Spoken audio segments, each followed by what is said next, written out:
Habari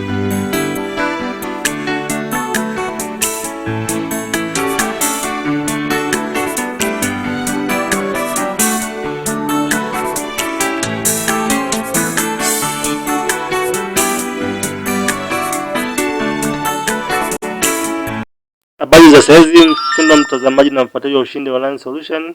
Karibu katika video yetu ya pili ya kuelekeza namna kutumia mfumo wa bima ya afya NHIF. Na leo nitakuelekeza kwa video hii nitakuelekeza namna kuongeza wategemezi. So hatua ya kwanza utaenda kwenye selfservice.nhif.or.tz. Basi ukishafungua hiyo linki itakuleta moja kwa moja hapa unapopaona. Sasa ukishakuwa umeshajisajili, kama hujajisajili utagonga hapa kwenye batani ya register, lakini kama ushajisajili basi utaendelea kwenye login na kuweka taarifa zako. Sasa kwa wale ambao hujajisajili utaangalia video yetu ya kwanza namna ya kujisajili na utajisajili. Basi baada ya kujisajili utakuja utalogin. Kisha login itakupeleka hapa kama inavyoonekana. Itakwambia enter membership number au email address. Kwa utaweka membership number yako au email address yako ambayo umejisajilia. Sawa? Ukishaweka hapo basi system itafunguka kama unavyoona hapo inafunguka. Basi ukishafunguka sasa hapo hatua inayofuata sasa ni kuongeza wategemezi wako. Wategemezi unaongeza sehemu gani? Utakuja hapa kwenye dependence kama unavyoona hii, maana yake unaweza kutype hivi. Sawa?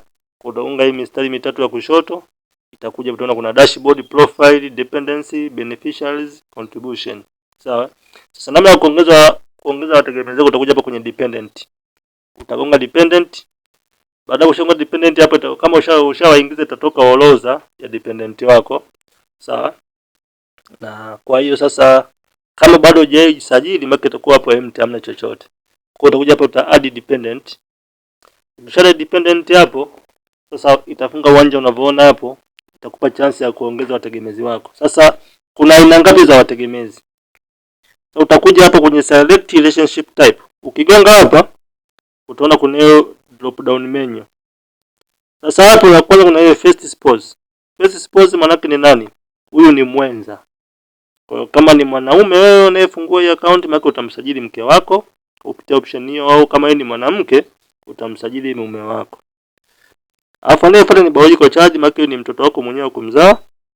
Alafu kuna adopted child, maana ni yule mtoto ambaye umemchukua, umemlisi, aidha ni yatima umemwoa mlee, au mtoto wa ndugu yako, baba mdogo na nini. Kwa hapo utasajili. Alafu kuna step child, na step child ni mtoto wa kambo. Alafu kuna biological father, biological mother, biological mother in law. Sasa biological mother in law manake ni mama mkwe na baba mkwe. Kitu tumeelewana hapo. Biological father na biological mother ni mama yako wewe mzazi. Sawa? Lakini ya biological father na manake ni mama mkwe au wakwe zako nao wana haki kuwakatia bima. Sawa? Lakini kuna grandchild au ni mjukuu, UHI child, UHI step child, kwa vigo vingi kuna servant. Sawa? Kwa wote servant ni wafanyakazi wako. Kwa mfano wewe una house girl. House girl ni mtegemezi wako. Kwa kisheria naye anakuwa mtegemezi wako, kiko na taratibu za kuchukua hiyo inaita nini, affidavit hapo.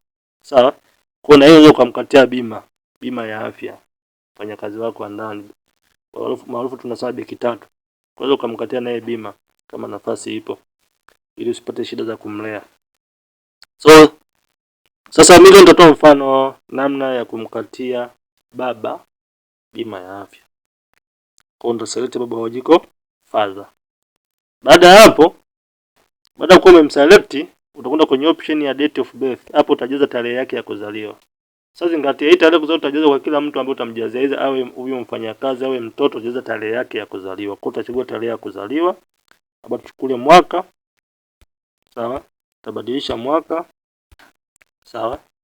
Baba amezaliwa mwaka, tuseme mwaka 1938. 1944. Sawa? Alizaliwa mwezi wa ngapi? Mwezi wa 5. Sawa? Tutachagua Mei tarehe 10. Sawa? Tarehe kuzaliwa ushaijaza hapo. Sawa? Kinachofuata utajaza namba ya simu ya huyo baba yako mzazi. Utajaza namba ya simu. Sawa? Utajaza namba ya simu ya Ushindi. Sawa? Utajaza namba ya simu. Baada hapo utajaza namba ya NIDA ya baba yako. Kwa hiyo manake sharti la mtu hao wategemezi unaoombea kama ushavuka miaka 18 awe na namba ya NIDA. Kama ana namba ya NIDA basi ajisajili kwanza NIDA, then utaendelea utajaza namba yake ya NIDA. Sawa? Utajaza. Baada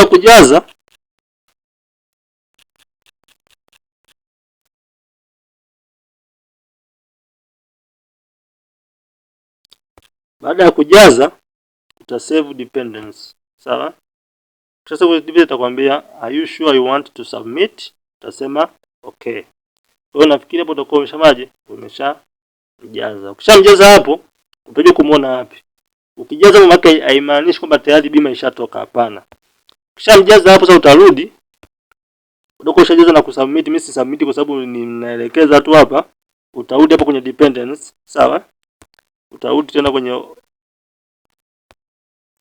kwenye dependence, sawa?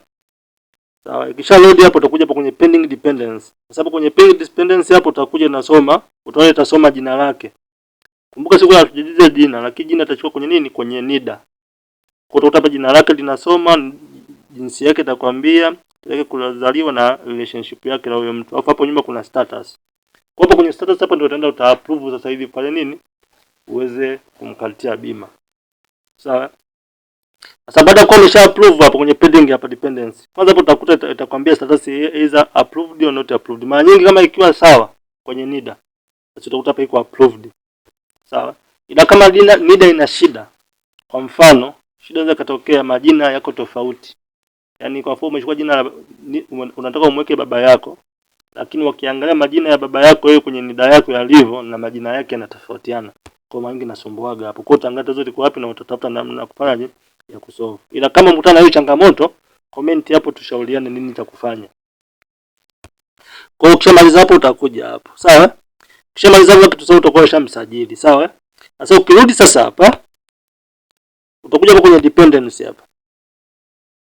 Baada ya kuwa hapo active kule, unaweza ukaja hapa sasa. Kuna hii action. Hapa kuna vitu vitatu. Kuna hii alama ya jicho. Hii alama ya jicho ukigonga inakuletea taarifa ya huyo mtu. Sasa hapo za kwa form hapa na wategemezi wengi. Kwa hiyo kwenye hicho kijicho hii itatupa option ya kuadi picha ya huyo mtegemezi wako. Kwa maana unataka kuweka picha maana utabidi umpige picha, uiweke kwenye simu yako unaoifanyia au kompyuta yako. Then utajua kwenye hii unaona baada ya kuchukua hizo taarifa hapa, kushoto hapa kuna alama ya kichwa, utagonga kwenye hiki kamera, baadaye utaselect picha ambayo unataka kuiweka. Sawa? Utasema done. Basi picha itakuruhusu crop hapa. Sawa? Baada ya crop utakuja utagonga crop. Alafu bado utasema upload photo. Sasa kabla ya kuupload, mara nyingi ukitaka kuupload picha kuna swali itakuuliza kwamba hiyo picha uweze kubadilisha ndani ya miaka kadhaa hivi. Sawa? Kwa inabidi kabla hujafanya chochote inabidi uangalie na uhakikishe hiyo picha unayo upload ni yenyewe. Asante kwa kunisikiliza. Usisahau kusubscribe, like na kucomment, pia share kwa wengine wapate maarifa. Asante sana.